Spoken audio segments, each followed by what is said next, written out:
and sick of the sight of blood. I think I shall not. I've never been tried yet.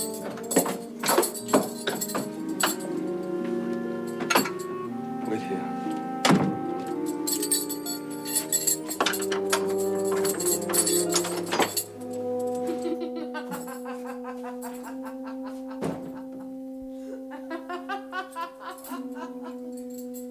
I will do as you say, sir.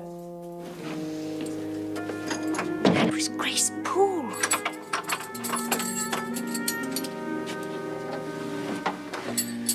Here, Jane.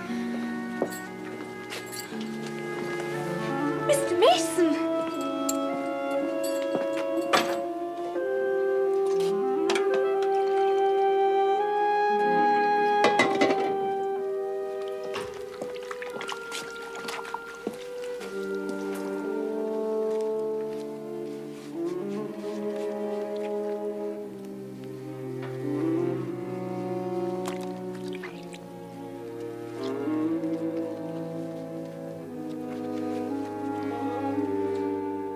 The sauce.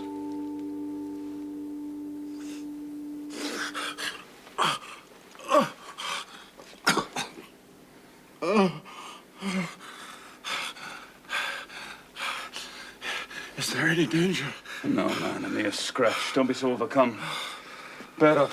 I'll fetch a surgeon for you myself. He'll be able to remove you by morning, I hope. Jane? Sir.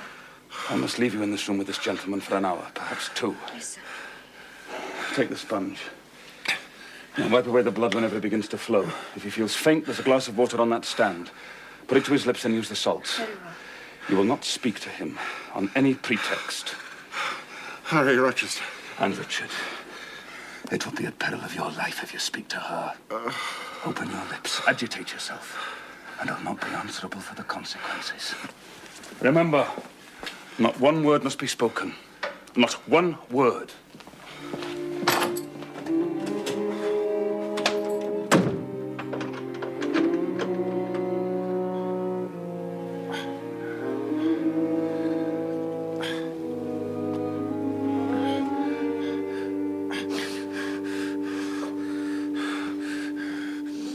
Mr. Mason. Mr. Mason.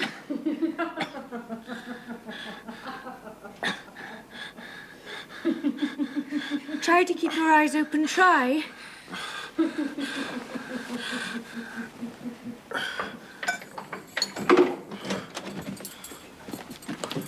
Carter, be on the alert. How is he?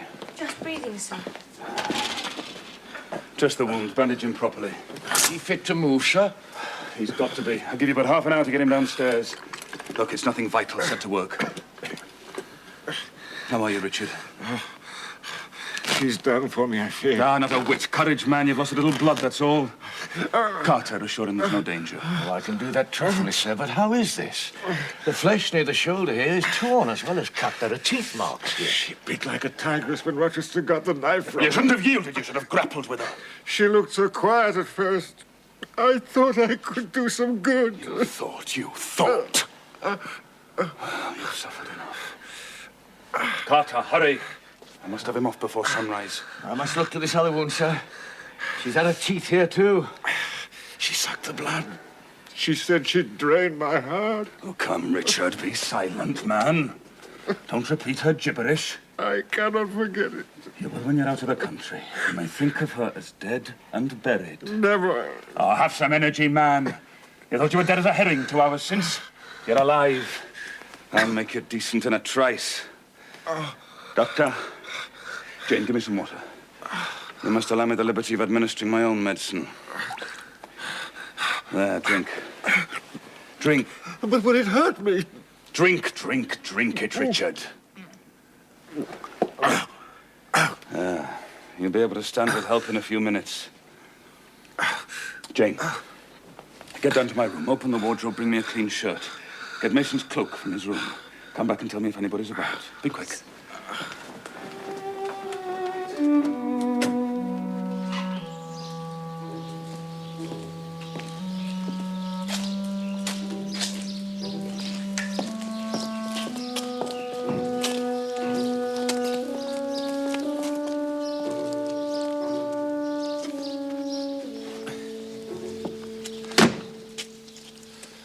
keep him at your house till he's quite well. Take care of him. I'll ride over in a few days and see how he is. How are you feeling now, Richard? The fresh air revives me. Edward. What is it? Let her be taken care of. Let her be treated tenderly. I do my best. Have done and shall do.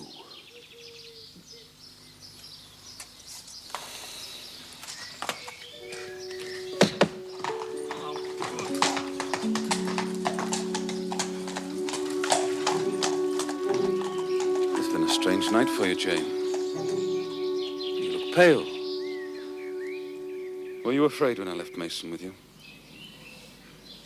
I was afraid of something in that other room. I'd locked the door. I'd have been a very careless shepherd if I'd left a lamb.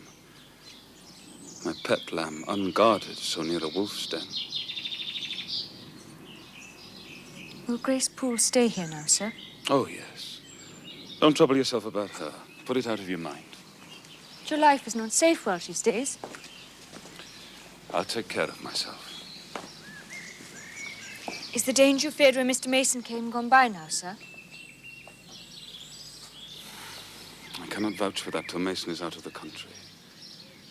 Nor even then.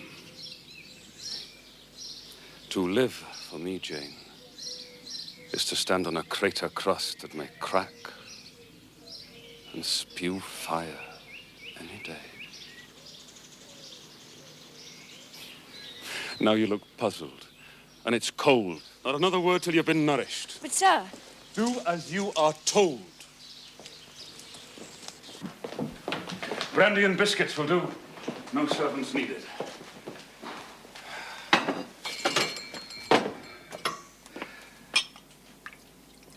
Now, Jane.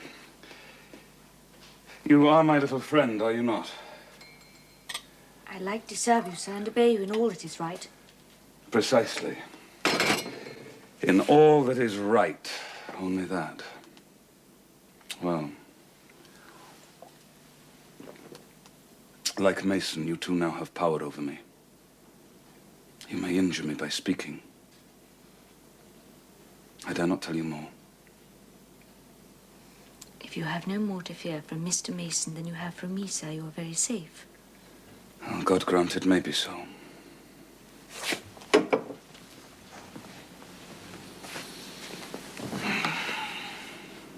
Sit here, I want you by me. Would you hesitate? Would that be wrong, Jane?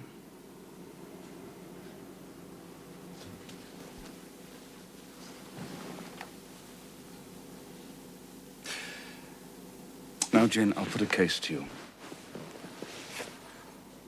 Suppose you were no longer a girl well-reared, but a wild boy indulged from childhood. Imagine yourself in a remote foreign land. Conceive that there you commit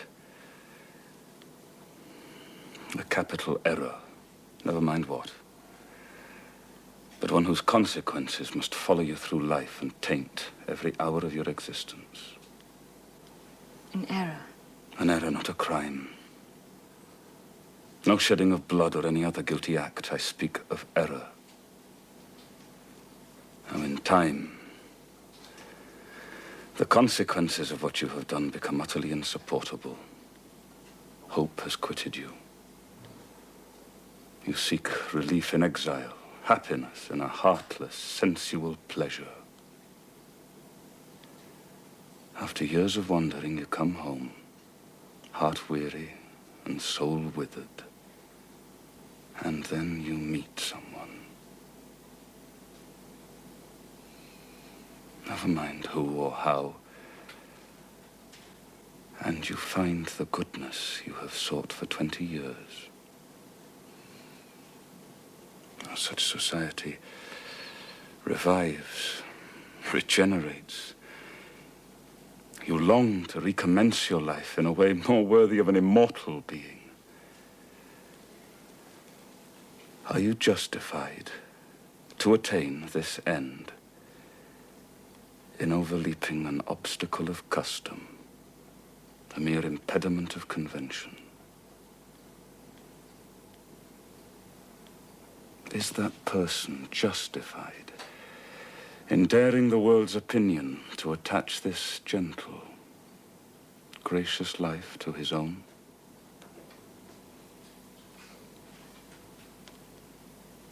No human can help as God can, sir. But I have found the being Jane.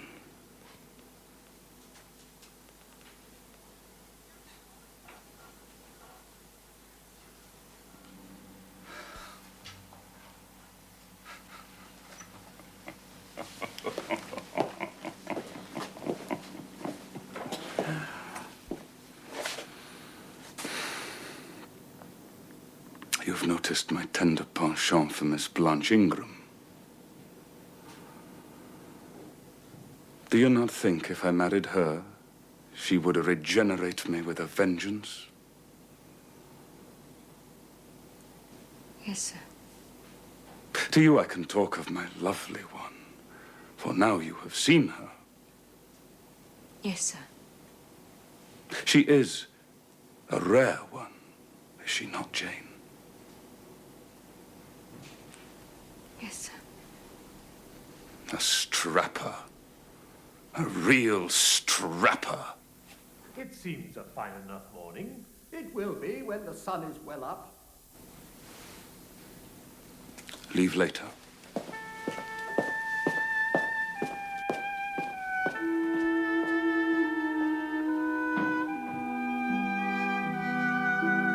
So you already dined with your pupil? Yes. She will spend the rest of the afternoon with her nurse.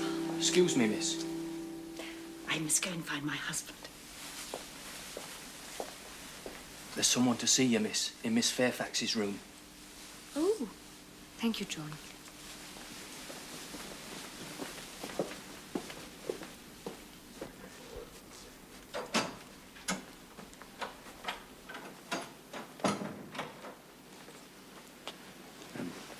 I dare say you hardly remember me, miss, but my name is Leven. Robert, how do you do? You're married to Betty. How is she? She's very hearty, thank you, miss. And so are the children. We have 3 now. Oh. But the family at the house, well, they're very badly. In great trouble. Your aunt, Mrs. Reed, is very ill. You see, Mr. John, your cousin, he died a week yesterday in London. Bessie told me he was ruining his health. They say he killed himself. Well, the news of Mr. John's death and the manner of it came too suddenly for the missus. She'd borne too much already. It brought on a stroke. Will she live? All I know, miss, is that she was 3 days without speaking. But then she kept trying to say something and kept making signs to my wife and mumbling. Well, it was only yesterday morning Bessie made out she was saying your name. Bring Jane. Fetch Jane Eyre. I want to speak to her. If you can get ready, miss, I should like to take you back with me. Yes, Robert. I shall go. Bessie said you would.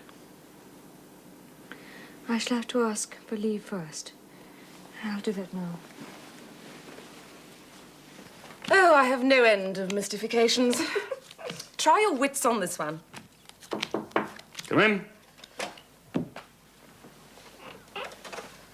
Now, Mr. Rochester, take any card.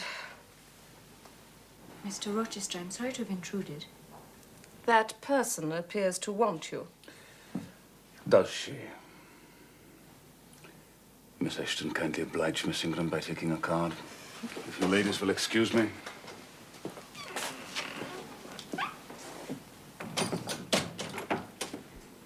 Well, Jane? If you please, sir, I want a leave of absence for a week or 2. And what to do? Where to go? To see a sick lady who has sent for me. What sick lady? Where does she live? At Gateshead, sir. Well, it's 100 miles off. Who may she be that she sends for people to see her at that distance? Her name is Reed, sir, Mrs. Reed. Reed of Gateshead. That was a Reed of Gateshead, a magistrate. It is his widow, sir. Mr. Reed was my mother's brother. It's miles off. Yes, sir, but I shall go. And how long will you stay? As short a time as possible. Well, promise me you'll only stay a week. I had better not give my word. I might be obliged to break it. But you will come back. You won't let them persuade you to stay there. I will, of course, return if all be well.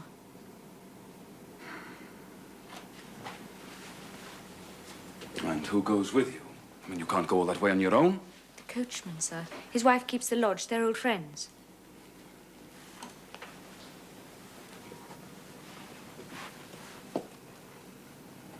When do you wish to leave? As soon as I'm packed, sir. Well, you'll need some money. I've given you no salary. How much have you in the world, Jane?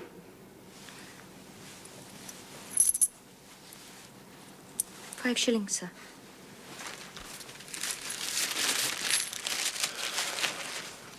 Here. It is £50, sir. You owe me but 15. I have no change. I don't want change. Right. Right. Here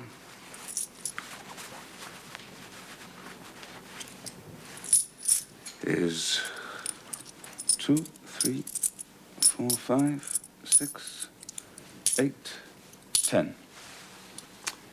Is it enough? Yes, sir. But now you owe me 5. Come back for it, then. Mr. Rochester, I think this is a proper time to mention another matter. I'm curious to hear it. You have as good as informed me you are shortly to be married. Yes. What then? In that case, sir, Adele ought to go to school. Oh, to get her out of my bride's way, you mean? I might otherwise walk over her. There's sense in that. And you, Jane? I must seek another situation elsewhere, sir. You must. With the help of your family, I suppose. No, sir. I am not on such terms with them. I shall advertise. You shall walk up the pyramids of Egypt. Look, I wish I'd not given you that money now, Jane. Give me back £9. Look, I've a use for it. So have I, sir. You little niggard. Well, give me £5 then. Not 5 shillings nor 5 pence, sir. Just let me look at the money. No, sir. You are not to be trusted. And promise me you won't advertise. Look, if you want a situation, I'll find you one in time. I shall be glad to, sir. If you in your turn will promise that I and Adele shall both be safe out of the house before your bride enters it. Look, I'll give you my word on it. So, you're off then. Yes. And it seems that you and I must bid goodbye for a little while. How do people perform that ceremony, Jane? Teach me, I'm not quite up to it. They say farewell, or any form they prefer. Then say it. Farewell, Mr. Rochester, for the present. Farewell, Miss Eyre, for the present. Is that all? Yes. So, he'll do no more than say, farewell, Jane.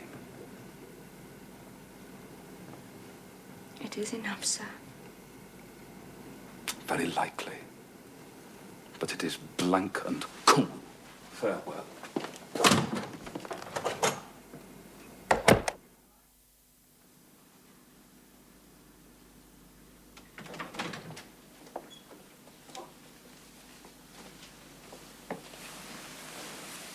How do you do, Miss Eyre? I'm very well, thank you, Cousin Eliza. I hope you are well. How do you do, Miss Eyre? I trust the journey was tolerable. It was indeed. Thank you, Cousin Georgiana.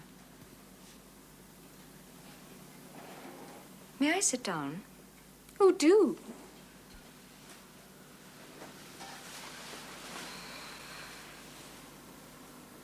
I hear Mrs. Reed has rallied a little. Oh, Mamma, you mean? She is extremely poorly. I doubt if you can see her tonight.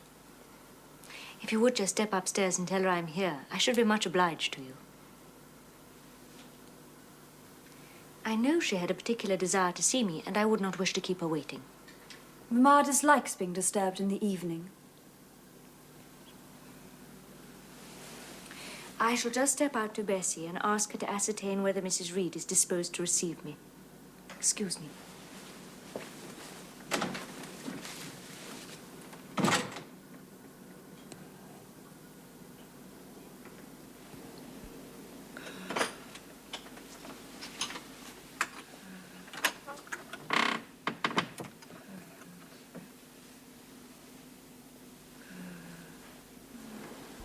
It is I, Aunt Reed. Who are you? Aunt? Who calls me Aunt? Oh, I know you. You are like Jane Eyre. I am Jane. You sent Bessie for me. I'm very ill. I know. I was trying to turn myself a few minutes since. I cannot move a limb. It is as well. I should ease my mind before I die.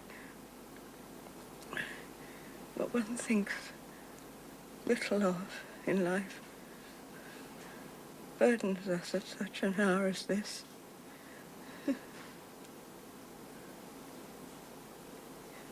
Is there no one in the room but you? We are alone, Aunt. Well, I have twice done you a wrong, which I regret now. One was in breaking the promise I gave my husband to bring you up as my own child. The other, anyhow, perhaps it is of no great importance. I make it better. To humble myself to her is painful.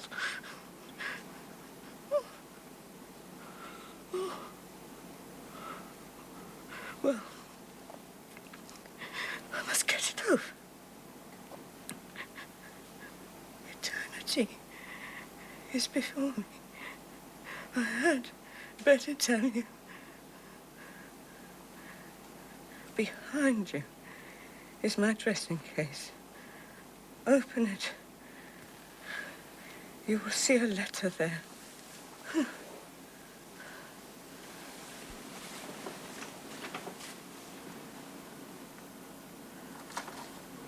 Read it.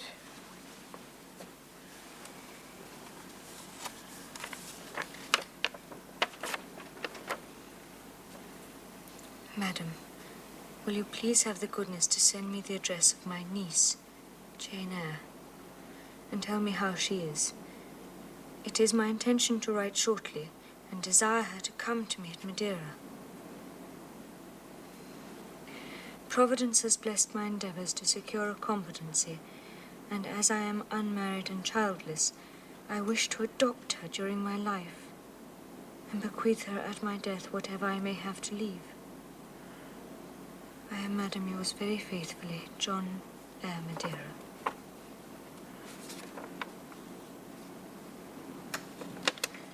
Why did I never hear of this? It is dated 3 years back.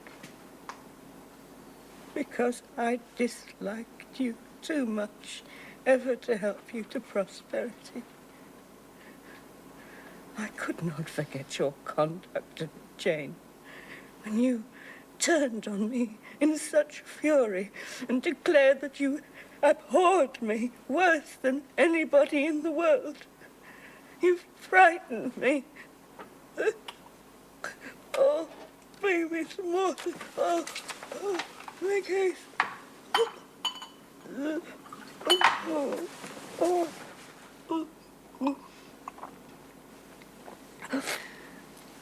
Please, think no more of it. Let it pass from your mind. Forgive me, I was a child. It was 9 years ago. I tell you, I could not forget it. And I took my revenge. I wrote to your uncle.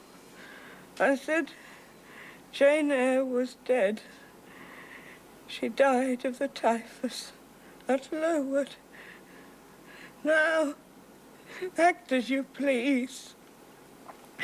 Write and contradict my assertions. Expose my falsehood as soon as you can. You were born to be my torment. My last hour is racked by the memory of a deed which, but for you, I should never have been tempted to commit. If you could be persuaded to think no more of it, Aunt, and to regard me with kindness and forgiveness. You have a very bad disposition. My disposition is not so bad as you think. I'm passionate, but not vindictive. Many times as a child I wanted to love you if you'd have let me. Don't bend over me. You oppress me.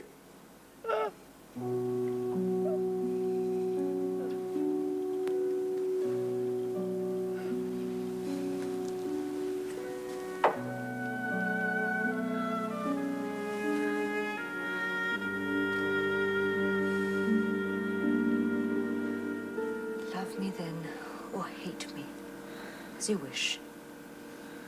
You have my free and full forgiveness. Ask now for God's and be at peace. Bessie! Bessie, she's in a stupor!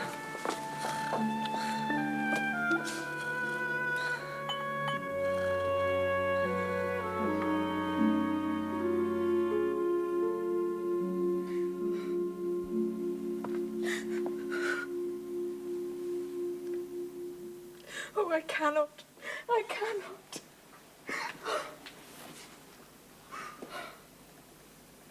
With her constitution, she could have lived to a good old age. Her life was shortened by trouble.